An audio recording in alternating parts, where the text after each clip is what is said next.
প্রায় 12 লক্ষ টাকার বৈদ্যুতিক সরঞ্জাম নিয়ে চম্পট দেয় দুষ্কৃতীরা। চুরির মাল নিমেষেই পাচার হয়ে যায় জেলার বাইরে। পুলিশি সক্রিয়তায় সম্পূর্ণ গ্যাং পুলিশের জালে। 21শে জুলাই MS স্টার পাওয়ার কর্পোরেশনের পক্ষ থেকে মোহাম্মদ তৌফিক আলীর অভিযোগের ভিত্তিতে দুর্গাপুর কোকোবেন থানায় একটি চুরির মামলা রুজু করা হয়। সেখানে অভিযোগে বলা হয় 12 জুলাই কিছু দামি বৈদ্যুতিক সরঞ্জাম কোকোবেন থানার অন্তর্গত নারায়ণপুর এলাকা থেকে চুরি হয়। এই কেবল তারগুলি WBACDCL এর কাজে লাগানো হচ্ছিল।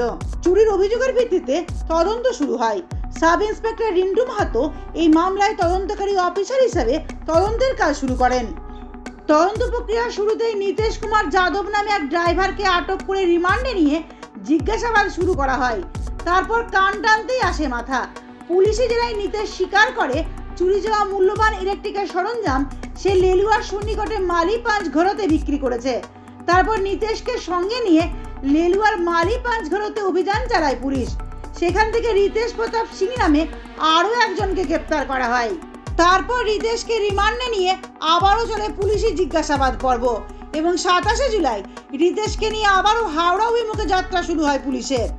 লেলুয়ার মালিপাঁচ ঘরতে আবারও চলে পুলিশি অভিযান এবং অবশেষে অপরাধের মূল মাথা অনুজ কুমারকে গ্রেপ্তার করে পুলিশ। তার কাছ থেকে উদ্ধার হয় সম্পূর্ণ চুরি যাওয়া মহামূল্যবান ইলেকট্রিকের সামগ্রী।